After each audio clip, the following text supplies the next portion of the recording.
ولم يكن له كفوا أحد.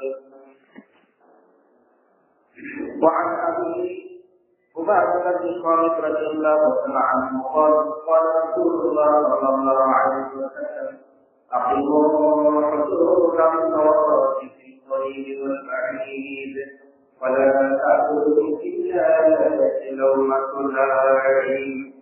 رواه الترمذي. ইবনে মাজাহ। সমস্ত প্রশংসা মহান আল্লাহর জন্য, যিনি আমাদেরকে যথাসময়ে এই পবিত্র জায়গাতে মাসজিদে এসে উপস্থিত হওয়ার দান করেছেন বলে আলহামদুলিল্লাহ। এবং তারপর মানবতার মুখে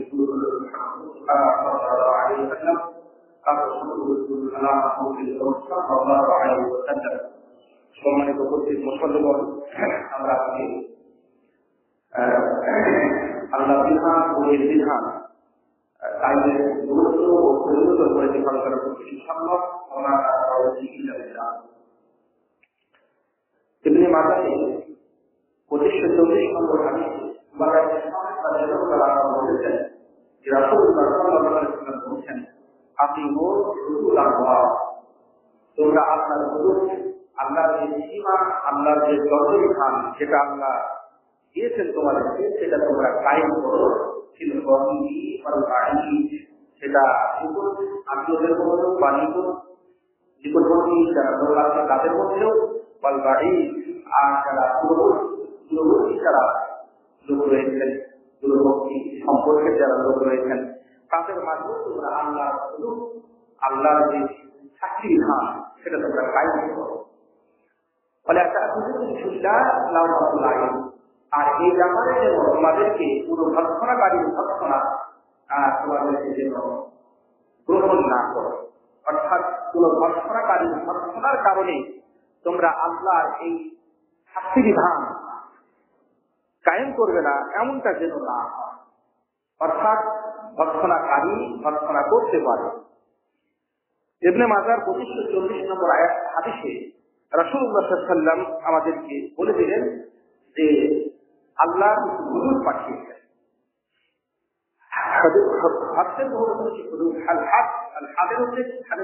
সীমা, আবিধানিক মানে বাধা দেওয়া। তো হাতকে হাত বলা হয় এজন্য যে হাত কিন্তু বাধা দিয়ে থাকে, মানা করে থাকে। আমরা একটা প্রাচীর দিই, কেন দিই? যে প্রাচীর দেওয়ার কারণে কেউ সেখানে প্রবেশ করতে পারবে না। প্রাচীরটা তাকে মানা করতেছে, বাধা দিতেছে, তার মধ্যে প্রবেশ করা হবে। এজন্য প্রত্যেকটা সীমানাকেও কিন্তু কি বলা হয়? হাত বলা হয়। যেখানে একটা সীমারেখা দিয়ে দেওয়া হয়েছে, হাত দিয়ে দেওয়া হয়েছে, বেড়া দিয়ে দেওয়া হয়েছে, একটা প্রাচীর দিয়ে দেওয়া হয়েছে। এখানে হাত এর অর্থ হচ্ছে যে এটা এমন একটা প্রাচীর, যে প্রাচীরটা কেউ অতিক্রম করতে পারবে না। এই প্রাচীরটাই তাকে বাধা দিচ্ছে যে কাজটা করার জন্য। তো আল্লাহ সুবহানাহু ওয়া তাআলা যেহেতু বিধান আমাদেরকে দিয়েছেন, যেগুলো নিষিদ্ধ করেছেন আমাদের জন্য, সেগুলোকে মূলত হাত বলা হয়। মানে আল্লাহর হাত হচ্ছে আল্লাহ নিষিদ্ধ বিষয়গুলো। তার কারণ যে নিষিদ্ধ বিষয়টা আছে সেটা আমরা অতিক্রম করতে পারবো না। এখানে একটা বেড়ে দিয়ে দেওয়া হয়েছে, একটা সীমানা দিয়ে দেওয়া হয়েছে, একটা বাদ দিয়ে দেওয়া হয়েছে, একটা বল দিয়ে দেওয়া হয়েছে, সেটা অতিক্রম করার ক্ষমতা আমাদের নাই। এগুলো পবিত্র কোরআনুল কারীমে আল্লাহ সুবহানাহু ওয়া তাআলা অসংখ্য বিধান বর্ণনা করার পরে বলেছেন, তিলকা হুদুদুল্লাহ, এটা হলো আল্লাহর সীমারেখা। যেমন আল্লাহ সুবহানাহু ওয়া তাআলা তালাকের বিধান বর্ণনা করার পরে বলছেন এটা হচ্ছে আল্লাহর হুদুদ। মিরাসের বিধান বর্ণনা করার পরে বলছেন এটা হলো আল্লাহর হুদুদ। তারপরে এই ইতিকাফ করার বিধান বর্ণনা করার পরে আল্লাহ বলছেন এটা হলো আল্লাহর হুদুদ, আল্লাহর সীমারেখা, তোমরা তার নিকটে যাবে না। এইভাবে প্রত্যেকটা নিষিদ্ধ বিষয় হচ্ছে আল্লাহর হুদুদ। আচ্ছা, আরেকটা হুদুদ হচ্ছে যেটা অর্থাৎ হুকুম অর্থে ব্যবহার হয়, শাস্তি অর্থে ব্যবহার হয়। বলা হচ্ছে যে চোরকে চোরের হাত কায়েম করতে হবে, অর্থাৎ চোরকে শাস্তি দিতে হবে। মানে এটা হচ্ছে কি, যে আল্লাহ যে নিষেধ করেছেন, চুরি করাটা নিষেধ করেছেন, সে নিষেধটাকে লঙ্ঘন করেছে, সেজন্য তাকে এখন শাস্তি দিতে হবে।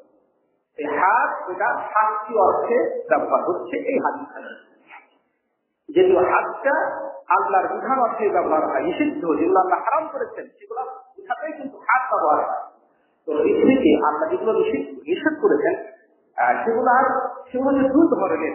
একটি হচ্ছে যে দুনিয়াতেই তার শাস্তি আছে, অসংখ্য নিষেধ আছে যেগুলো দুনিয়াতে শাস্তি নাই, আর অসংখ্য নিষেধ আছে যেগুলার দুনিয়াতে শাস্তি আছে।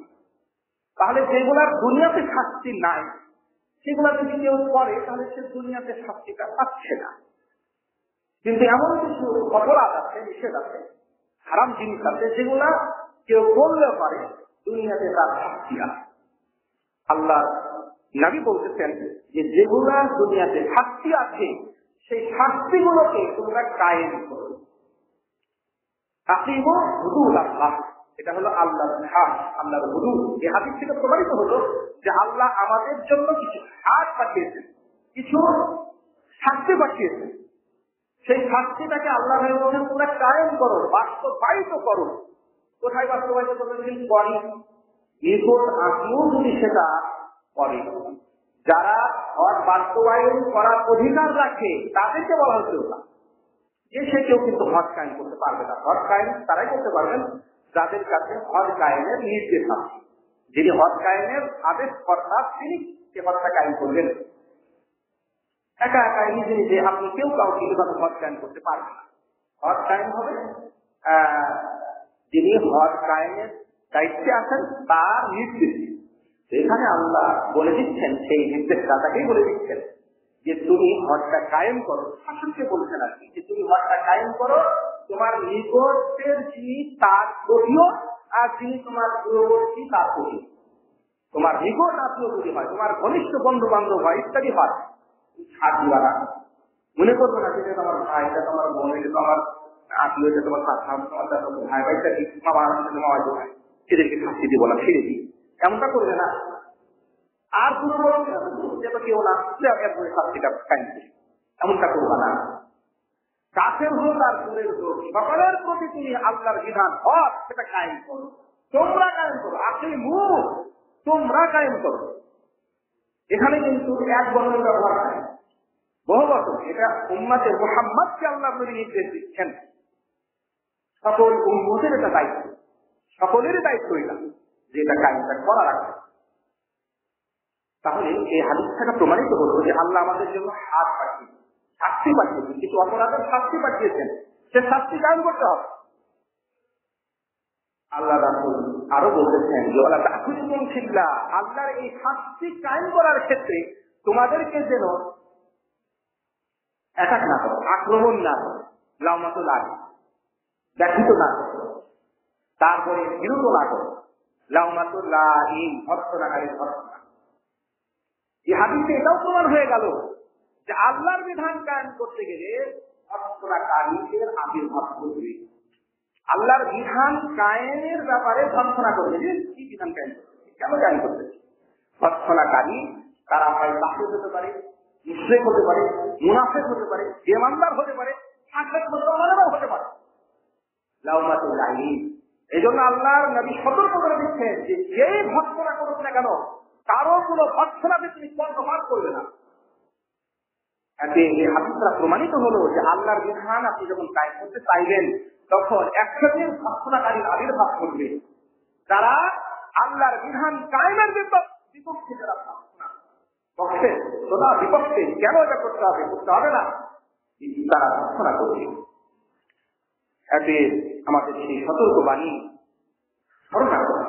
রাসূল যথার্থ বলেছে, আজকে কোরআনের বিধান নিয়ে, হাদিসের বিধান নিয়ে আজকে অসংখ্য মানুষ আজকে ভর্সনা করছে, মুসলমানেরা ভর্সনা করছে।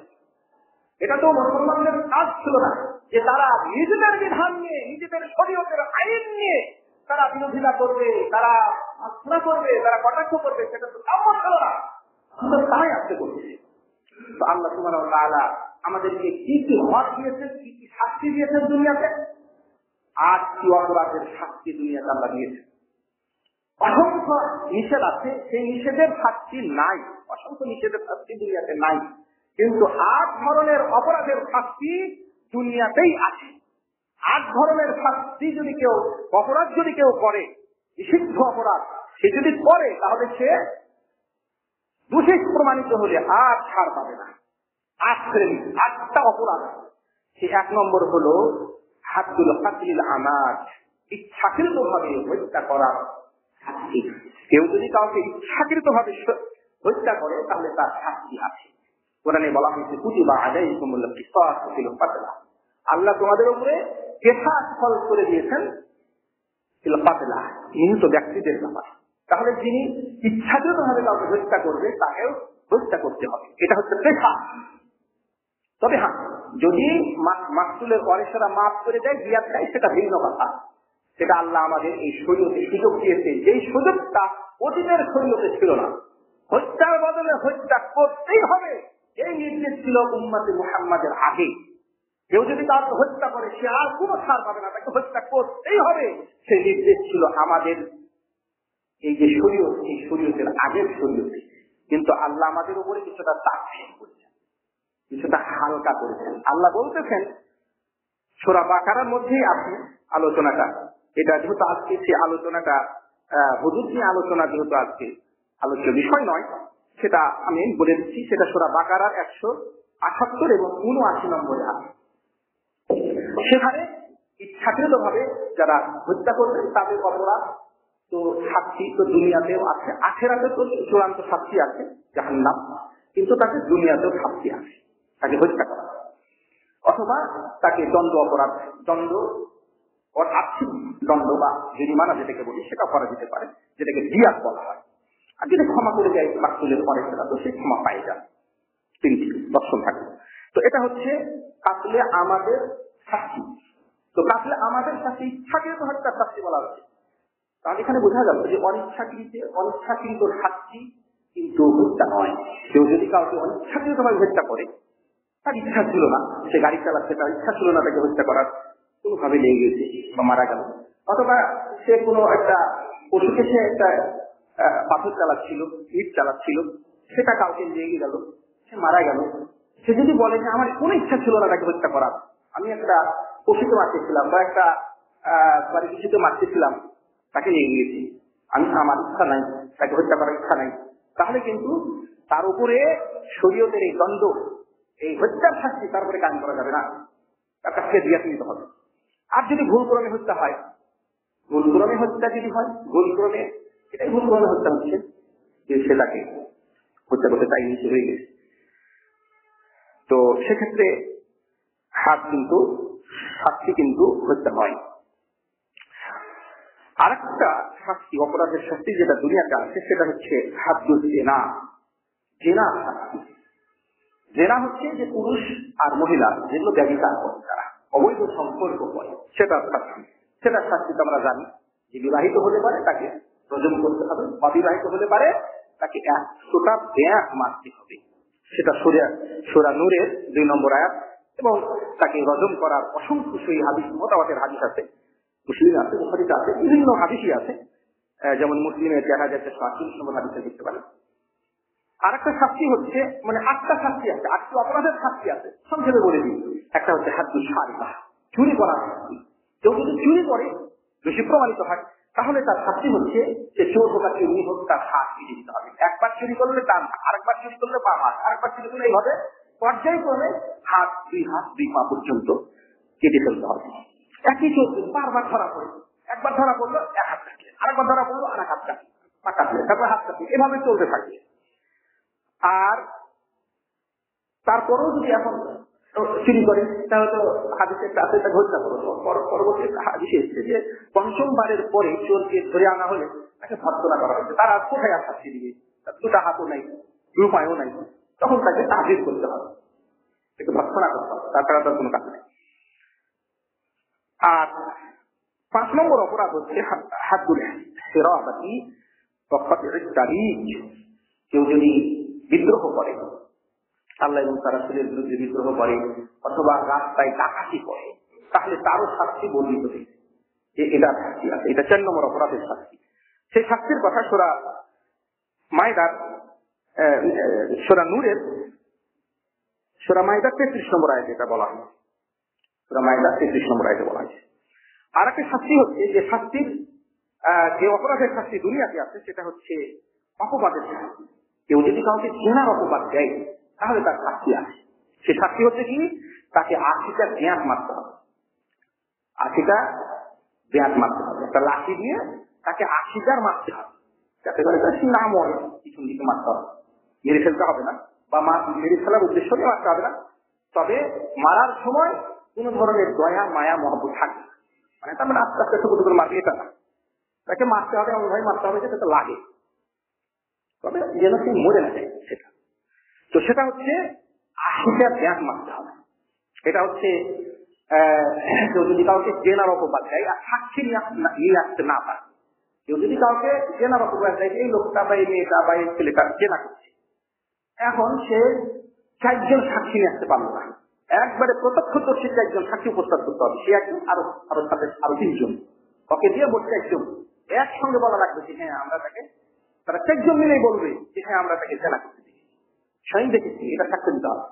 4জনই যদি সাক্ষ্যটা দেয় তাহলে 4জনই প্রহার থেকে বেঁচে যায়। এখন দেখা গেল যে 4জন দেখেছে, এখন 4জনের মধ্যে 1জন আর সাক্ষ্য দিল, তাহলে 3জন না, 4জনের মধ্যে দেখা গেল যে 4জনই দেখেছে, কিন্তু 1জন বলছে না আমি দেখিনি, বাকি বেরোতে থেকে গেল, সাক্ষ্য দিল না, বা 2জন দিল, 2জন দিল না, বা 3জনই দিল না, 1জন দিল, তাহলে 1জন নাই খাবে। মোট কথা হচ্ছে যে 4জনকে একসঙ্গে কি করতে হবে, সাক্ষ্য দিতে হবে যে হ্যাঁ আমরা 4জনই কি করেছি, তাকে জেনেটা করতে দিয়েছি। তাহলে এটা খুব মারাত্মক, তার কারণ যে কেউ কাউকে জেনার অপবাদ দিবে আর ছাড় পেয়ে যাবে দুনিয়ার, তা কিন্তু হবে না। কেউ যদি কাউকে জেনার অপবাদ দেয় তাহলে অবশ্যই তাকে 4জন সাক্ষী নিয়ে আসতে হবে। যদি সে 4জন সাক্ষী উপস্থাপন করতে না পারে তাহলে সে কিন্তু 80 খাবে, 2জন হলে 2জন মিলেই খাবে, 3জন হলে 3জন মিলেই খাবে, 4জন যদি একসঙ্গে হয় তাহলে 4জনই না পাবে। এবং এখন এই শাস্তিটা, জেনার শাস্তিটা এখন কার্যকর হবে, যিনি জেনা করছে তা স্বীকার যদি না করে তবুও শাস্তিটা কার্যকর হচ্ছে। আর যদি একজন বলে যে হ্যাঁ আমি তাকে জেনা করতে দেখেছি, সে বলছে যে হ্যাঁ আমি স্বীকার করে নিল হ্যাঁ জেনা করছি, একজন বললো যে আমি তাকে জেনা করতে দেখেছি, এখন জেনাকারী স্বীকার করে নিল যে আমি করি, তাহলে কিন্তু মায়ের খাওয়া যাবে না। বিষয়টা হচ্ছে যে জেনার অপবাদ দিলে পারে, সে যদি মিথ্যা অপবাদ হয় তাহলে তো সে বলবে না যে আমি জেনা করছি, কিন্তু যদি ঘটনা সত্য হয়, জেনা যদি করেই থাকে সে বলে হ্যাঁ জেনা করছি। একজন ব্যক্তিও যদি বলে যে হ্যাঁ আমি তাকে জেনা করতে দেখেছি, আর ওই লোকটা যদি এখন স্বীকার করে নেয় যে আমি জেনা করছি, তাহলে কিন্তু ওই লোকটা 80 বেতার খাবে না, স্বীকার করছে। আর যদি স্বীকার না করে তাহলে যে এটা বললো সে কিন্তু 80 বেত খাবে। তাহলে এখন করণীয় কি? করণীয় হলো যে 1জন 2জন 3জন যদি হয় প্রত্যক্ষদর্শী, তাহলে চুপ থাকতে হবে, তার শাস্তি দুনিয়া তার হচ্ছে না, তাকে নিশ্চয় বুঝে নিতে হবে যে আমি তাকে অপবাদটা যদি দিই, সে যদি স্বীকার না করে তাহলে তো আমাকে মায়ের খাওয়া লাগবে, তাহলে সে তখন নিজের সংশোধন হবে, নিজে পিটুনি খাওয়া কি আজকে আবার তার নিজের যে বিরত থাকবে সেটা প্রচার করা থেকে। অর্থাৎ জেনার শাস্তি যেমন ভয়াবহ, জেনার ব্যাপারে সতর্কতাও যেমন কঠিন সতর্কতা, না হলে তো একজন আরেকজনকে বলে দিয়েছে মানে ওকে তো ফাঁসি দিবি।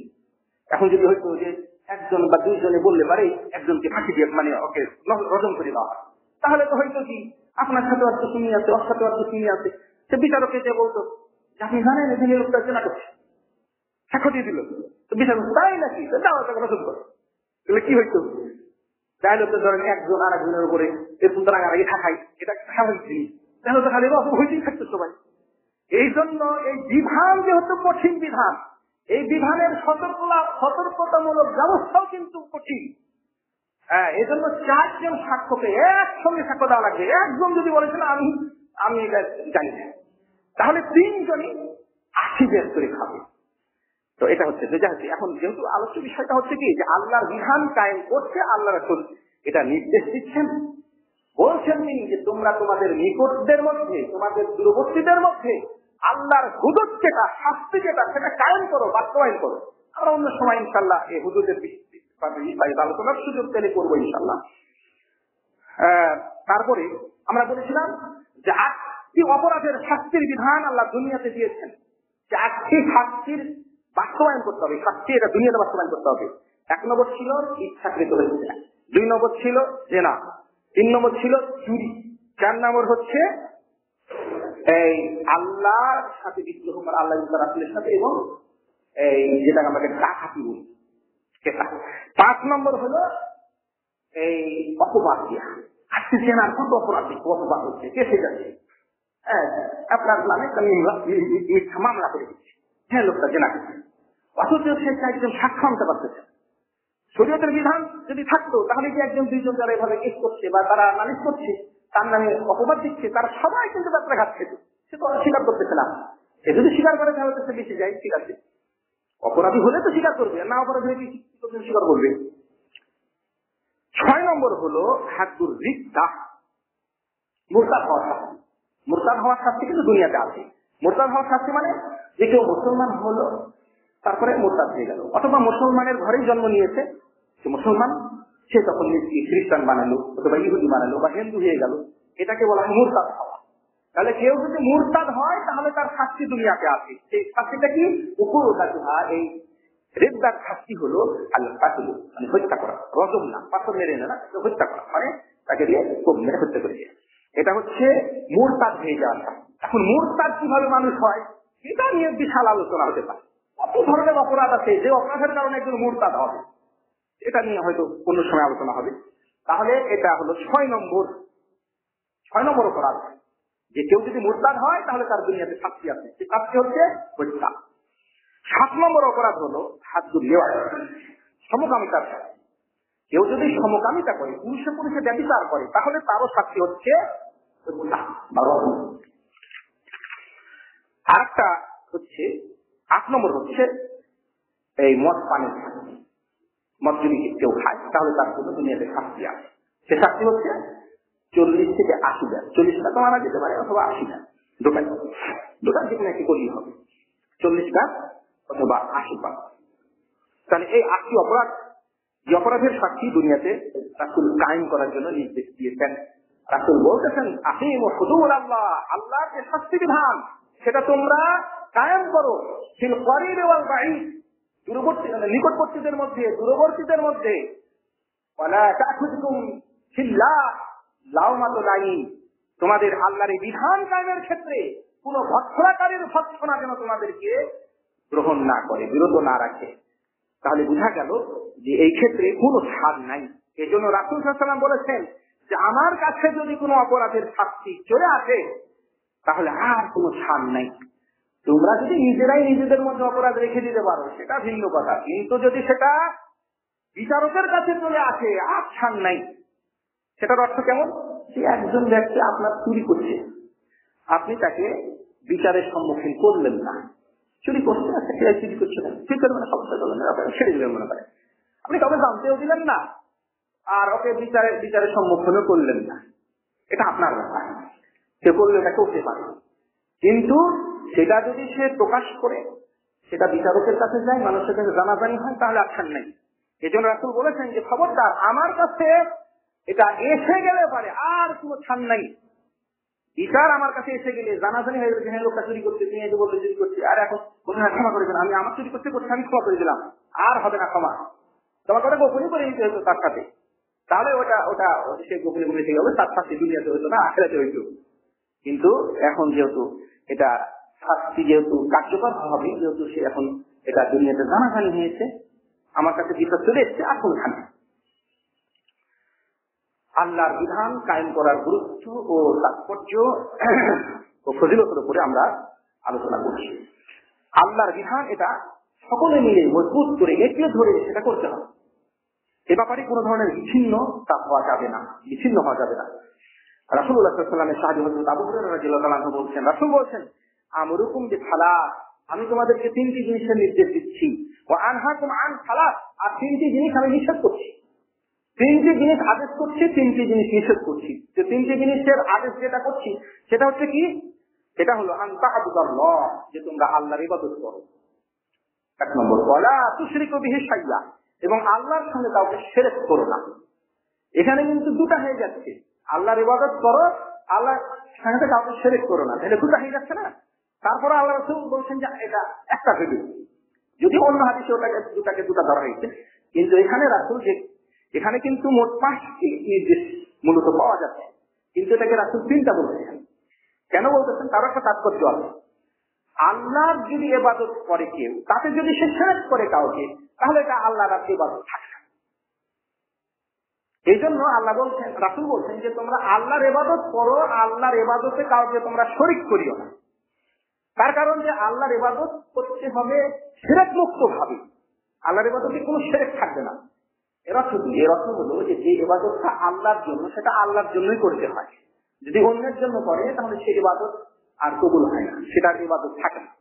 তাহলে যেটা ইবাদত থাকে না সেটা শিরক হয়ে গেল। যেমন ধরুন সিজদা করা, এটা হচ্ছে আল্লাহর জন্য। এখন যদি কেউ সিজদা করে পীরকে, সিজদা করে মাজারকে, কবরকে, গাছগাছরাকে, বিভিন্ন কিছুকে, দেবদেবীকে, তাহলে তো এটা শিরক হয়ে গেল। তার কারণ সিজদা হচ্ছে ইবাদত, সেটা আল্লাহর জন্য। দোয়া, প্রার্থনা, পানা দেওয়া, এটা হচ্ছে ইবাদত, এটা করতে হবে আল্লাহর কাছে। এখন আল্লাহর কাছে না করে যদি সে গায়রুল্লাহর কাছে করে, ছেলে, অনেকে আছে যে ছেলে আল্লাহর কাছে ছেলে না কামনা করে সে পীরের দরবারে যাচ্ছে, পীরকে যে বলতেছে যে আমার একটা সন্তানের দরকার, তুমি আমরা সন্তান দাও, তাহলে এটা শিরক। তার কারণ যে এই প্রার্থনাটা ছিল আল্লাহর জন্য, কিন্তু সে এই প্রার্থনাতে কাকে শিরক করলো? একজন পীরকে শিরক করলো বা একজন দেবদেবীকে শিরক করলো। তাহলে এটা হচ্ছে শিরক, ইবাদতের শিরক। ইবাদতের মধ্যে শিরক থাকলে এটার ইবাদত থাকে না, এটা শুধু শিরক হয়ে গেল। আর যদি ইবাদতের মধ্যে শিরক না থাকে তাহলে সেটা ইবাদত। অনুরূপ ভাবে যদি কেউ মানুষকে দেখানোর জন্য ইবাদত করে, সে সিয়াম করতেছে, সালাত করতেছে, কেন? মানুষকে দেখাবে যে সে একজন মুসলমান, মানুষকে শোনাবে যে হ্যাঁ সে একজন ইবাদতকারী, মানুষকে জানানোর জন্য, শোনানোর জন্য বা দেখানোর জন্য সে ইবাদতটা করছে, তাহলে সে এটা ইবাদত থাকলো না, এটা আল্লাহর ইবাদতে শিরক হয়ে গেল। মানুষকে দেখানো, শোনানোর জন্য যে ইবাদত হয় সেটা আর ইবাদত থাকে না, ওটা আল্লাহর সঙ্গে অন্যকে শিরক করা হয়, এই জন্য ওটা আর ইবাদতই থাকলো না। তাহলে এক নম্বর হলো যে তোমরা আল্লাহর ইবাদত করবে, আল্লাহর সঙ্গে অন্য কাউকে শিরক করবে না। দুই নম্বর হলো যে তা'তাসিমু বিহাবলিল্লাহি জামিআ ওয়া লা তাফাররাকু, তোমরা মজবুত ভাবে সকলে মিলে আল্লাহর রজ্জুকে, আল্লাহর রজ্জু হাবলুল্লাহ, হাবলুল্লাহ হচ্ছে আল কোরআনের ওহী, ওহীটাই হচ্ছে হাবলুল্লাহ। আল্লাহর রজ্জুকে তোমরা মজবুত করে রেখে দিতে। আল্লাহর রজ্জু হচ্ছে কোরআন, কোরআনটা আছে লাহে মাহফুজে, সেখান থেকে আল্লাহ এটাকে নাযিল করছে আমাদের কাছে। তো এই কোরআন, এটা হচ্ছে হাবলুল্লাহ, আল্লাহর হাবল, আল্লাহর রজ্জু, আল্লাহর আদেশ নিষেধ যেগুলো, এগুলোই আল্লাহর হাবল। এটাকে আল্লাহর নবী বলতেছেন যে তোমরা মজবুত করে এঁকে ধরো, ওয়ালা তাতাফাররাকু, তোমরা বিচ্ছিন্ন হইও না। তাহলে এখানে এই দুটা, এখানে মনে হচ্ছে যে দুটা নির্দেশ, একটা হচ্ছে যে মজবুত করে এঁকে ধরো, আর একটা হচ্ছে বিচ্ছিন্ন হইও না। নির্দেশ কিন্তু দুটা, একটা হচ্ছে আদেশ, একটা হলো নিষেধ। বিচ্ছিন্ন হয়েও না নিষেধ, মজবুত করে এঁকে ধরো আদেশ, এই দুটা মিলে একটা হলো কেন? তার কারণ হলো যে আল্লাহর কালিমাকে যদি মজবুত করে এঁকে ধরা হয়, সবাই মিলে মজবুত করে জামিয়া, তাহলে তো তাফাররুক থাকে না। আর যদি তাফাররুক থাকে তাহলে তো মজবুত করে এঁকে ধরা হলো না, তাহলে দুটা মিলে একটাই হলো। এরপর আল্লাহর নবী বলতেছেন তুতিউ লিমান ওয়ালাহুল্লাহু আমরাকুম, আল্লাহ যাদেরকে তোমাদের কর্তৃত্ব দিয়েছেন, যাদের উপরে তোমাদেরকে কর্তৃত্ব দিয়েছেন, মানে তোমাদের কর্তৃত্ব যাদের উপরে দিয়েছেন, তোমাদেরকে যারা দেখভাল করতেছেন, তোমাদেরকে যারা চালিত করছে, অর্থাৎ তোমাদের যারা শাসক, তোমাদের যারা নির্দেশকর্তা, এদের তোমরা আনুগত্য করো, ভালো কাজের আনুগত্য। সেটা যেহেতু কোরআনে আল্লাহ তার রাসূল বাদ দিয়ে অন্যদের আনুগত্যের ক্ষেত্রে মূলনীতি বলে দিয়েছে যে ইন্নামা আত-তাআতু ফিল মারুফ, ভালো কাজের ক্ষেত্রে আনুগত্যটা হবে, খারাপ কাজের ক্ষেত্রে আনুগত্য হবে না, এটা হলো মূলনীতি। তো এখন আল্লাহর নবী বলতেছেন যে যারা তোমাদের শাসক হবেন, কর্তৃত্বশীল হবেন যারা, তাদের তোমরা কি করো? আদেশটার আনুগত্য করো। এর আগে এটা আলোচনা হয়েছে যে সেটা হতে পারে শাসক, হতে পারে আপনার যারা হয়তো স্কুলে চাকরি করছেন, হতে পারে তার হেডমাস্টার, প্রিন্সিপাল, বা যারা বিভিন্ন প্রশাসনে চাকরি করছেন তাদের উদ্বোধন ব্যক্তিরা, মানে মোট কথা যে তাকে আদেশ করার ক্ষমতা রাখে সেই হচ্ছে তার জন্য আদেশ করা। স্ত্রী তার জন্য আদেশ কর্তা তার স্বামী, ছেলে তার জন্য তার আদেশ কর্তা হলো তার পিতা, এইভাবে। তো এটা আনুগত্যতা করতে হবে ভালো কাজের ক্ষেত্রে, খারাপ কাজের ক্ষেত্রে নয়। এই তিনটি নির্দেশ তিনি দিয়েছেন। তার মধ্যে কি ছিল একটা নির্দেশ যে তোমরা আল্লাহর কালামকে, আল্লাহর হাবলকে তোমরা মজবুত করে রেখে ধরো, বিচ্ছিন্ন তোমরা হও না। বিচ্ছিন্নতা মানুষ কিন্তু এটাকে পালন না করার মাধ্যমে হয়, এটার বিরোধিতা করার মাধ্যমে হয়, এটার সমালোচনা করার মাধ্যমে হয়, এটাকে নাটক করে দেওয়ার মাধ্যমে হয়, কোনোভাবে কিন্তু তাফাররুক হওয়া যাবে না। আল্লাহর কালিমাকে মজবুত করে একড়ে ধরার জন্য সবাই ঐক্যমত থাকতে হবে। আজকে মুসলমান শুধু বাংলাদেশের না, সারা বিশ্বের মুসলমান যদি আল্লাহর মজবুত, আল্লাহর কালামকে, আল্লাহর হুজুরকে, আল্লাহর বিধানকে মজবুত করে একড়ে ধরার জন্য যদি তারা সবাই মিলে ঐক্যবদ্ধ থাকতো, তাহলে তো সারা দেশে, সারা পৃথিবীতে মুসলমানরা কাফেরদের বাদ দেন। মুসলমানদের কথিত 57টা 58টা রাষ্ট্র আছে, এই 57টা রাষ্ট্র বলুন বা তার বেশি কম বেশি যাই বলুন, তো এগুলোতে কিছু না থাকলো, আল্লাহর বিধান কায়েম থাকতো। কিন্তু মুসলমানেরা তো আল্লাহর বিধান কায়েমের ক্ষেত্রে তারা ঐক্যবদ্ধ নেই। সেজন্য আল্লাহর বিধান কায়েমের ক্ষেত্রেই তারা কি করতেছে? মতবিরোধ করতেছে, দ্বিধা করতেছে, দ্বন্দ্ব করতেছে। অথচ এই দ্বিধা, এই দ্বন্দ্ব রাসূল সাল্লাল্লাহু আলাইহি ওয়াসাল্লাম পরিহার করার নির্দেশ দিয়েছেন। রাসূল বলছেন, আনহাকুম আন, আমি তোমাদের জন্য 3টা বিষয়ে নিষেধ করেছি। তার 1 নম্বর হলো বিলোকাল, অনর্থক কথাবার্তা বলা। 2 নম্বর হলো কাসরাতুস সুআল, বেশি বেশি জিজ্ঞাসা করা, অহেতুক জিজ্ঞাসা, যেই জিজ্ঞাসার প্রশ্নে কোনো উপকার নাই সেগুলো।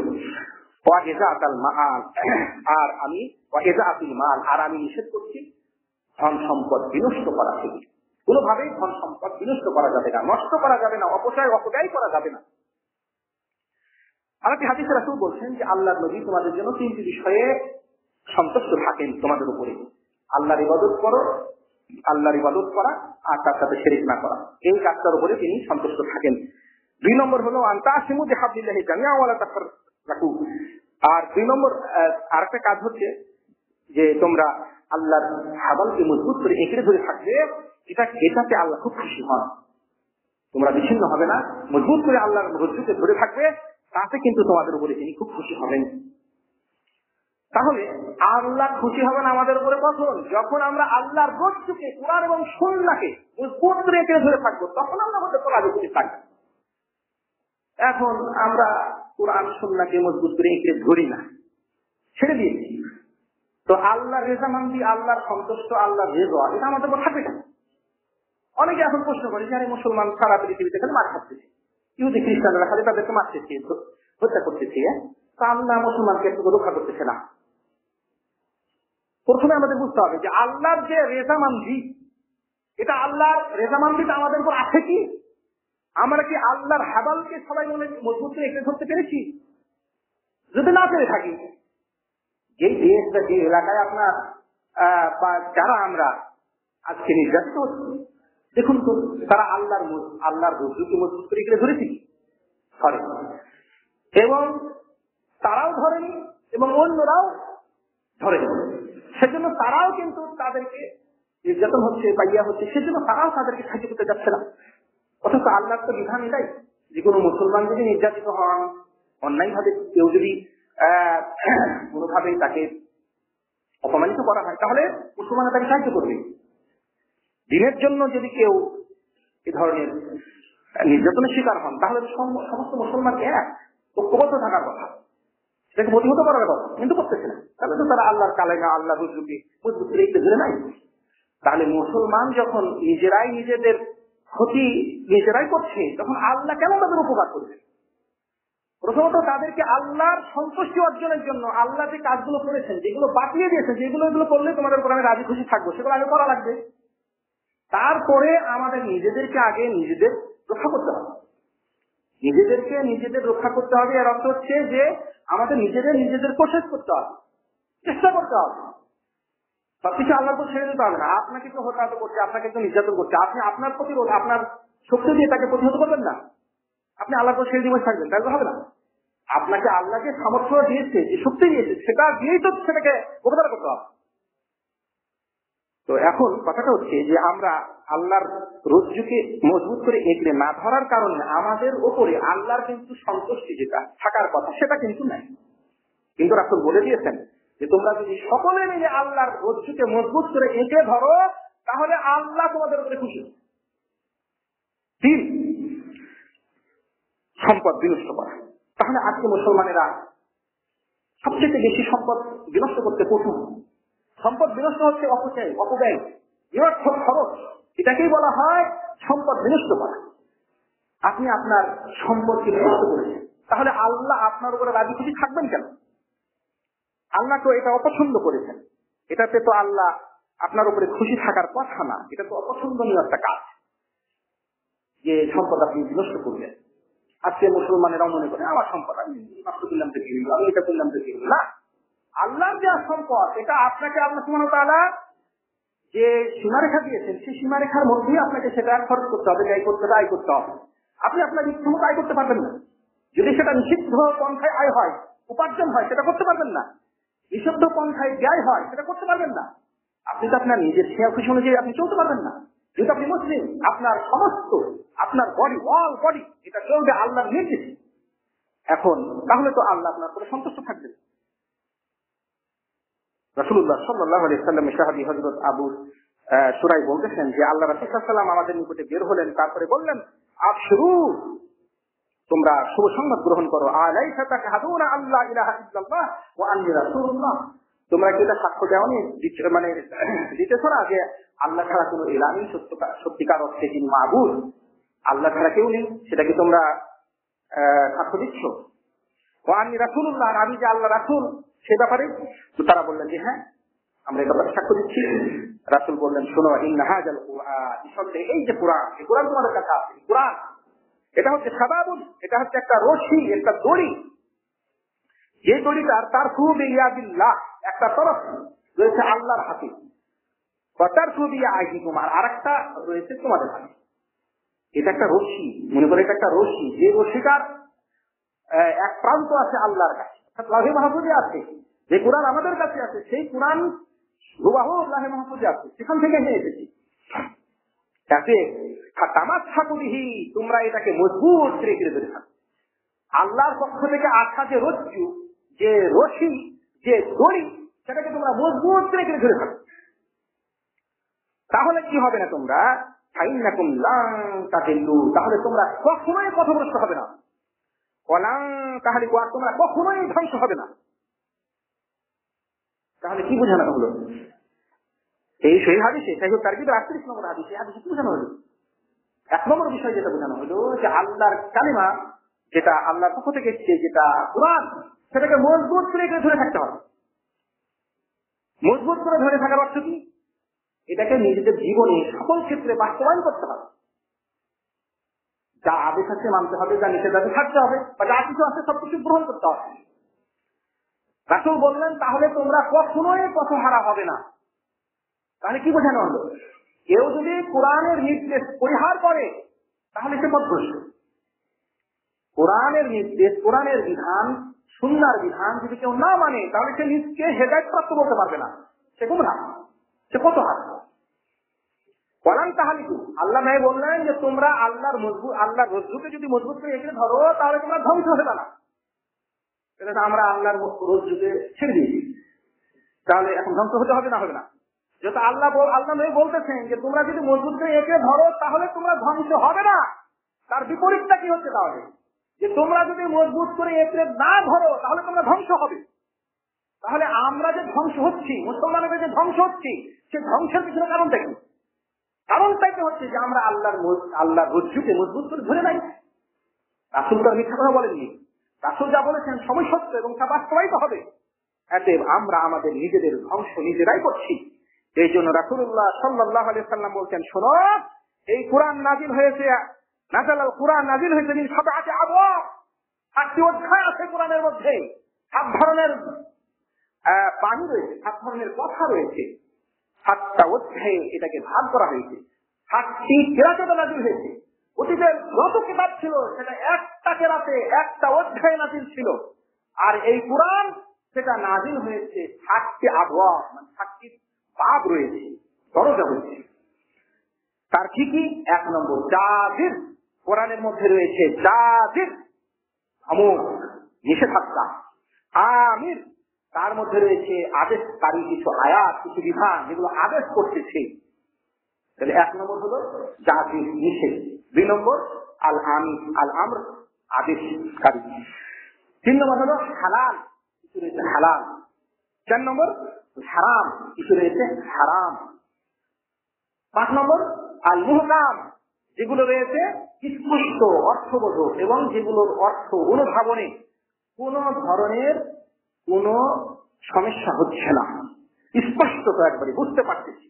এগুলাকে বলে মুহকাম, যেগুলো আল্লাহর আদেশ নিষেধ, এগুলো আমাদের অনুধাবনে কোনো ধরনের সমস্যা নেই, এগুলো মুহকাম বলা হয়। 6 নম্বর হলো মুতাশাবিহ। কিছু আয়াত আছে মুতাশাবিহ, অর্থাৎ যার অর্থ অনুধাবনের ক্ষমতা তোমাদের নাই, অথবা অর্থ তোমরা বুঝতে পারতেছো ঠিকই, কিন্তু তার কাইফিয়াত, তার রকমটা, ধরনটা তোমাদের বুঝার মধ্যে নেই, তোমাদের জ্ঞানের মধ্যে নেই। যেমন আমরা কিছু আয়াত তো আছে কুরআনুল কারীমে, আলিফ লাম র, আলিফ লাম মিম, এগুলোর অর্থ আমাদের কারো জানা নেই। যারা অর্থ করবে তারা কিন্তু ভুল করবে, কোনো ধরনের অর্থ নাই। অনেকে বলে আলিফ মানে আল্লাহ, লাম মানে জিবরাইল, মিম মানে মুহাম্মদ, এভাবে তো অর্থ করে। এগুলো সব গলত, মিথ্যা কথা। এগুলো হচ্ছে আয়াতে মুতাশাবিহ, মানে এগুলো এমন আয়াত যে আয়াতের অর্থ জানার ক্ষমতা আমাদের নাই, এগুলোর উপর ঈমান আনতে হবে, যেটা আসতে পারে।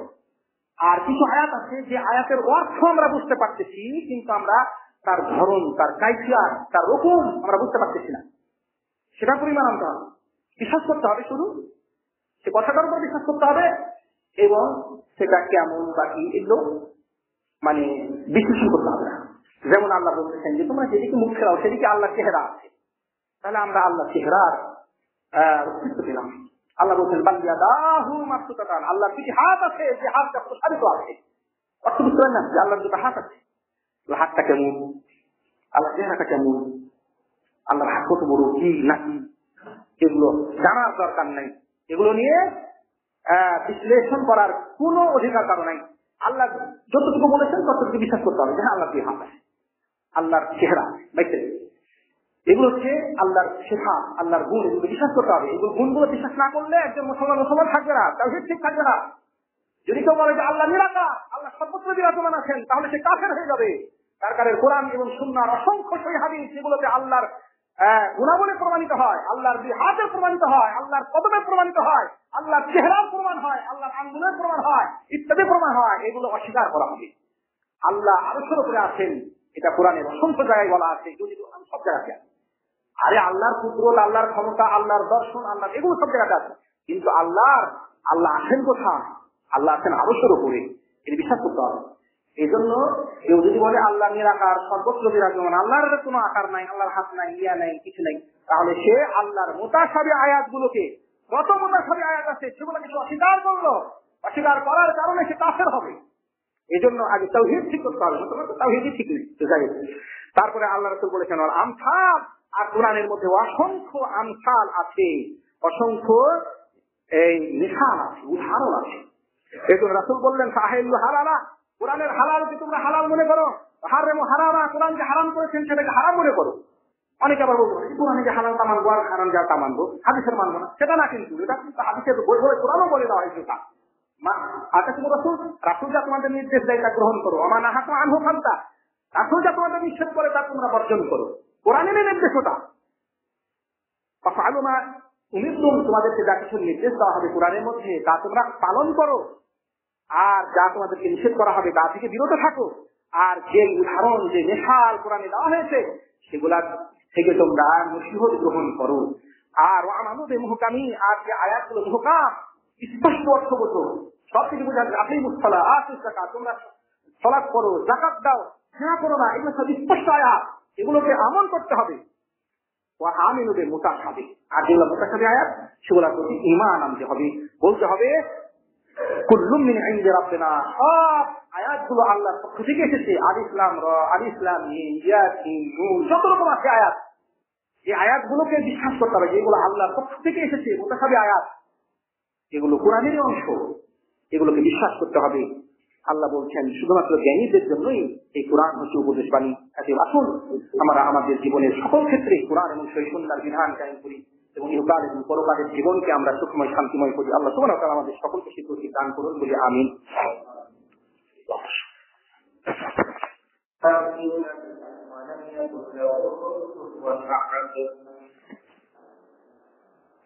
وعن أبي عبادة بن صامت رضي الله تعالى عنه قال قال رسول الله صلى الله عليه وسلم أقيموا حدود الصلاة في القريب والبعيد ولا تأكلوا إلا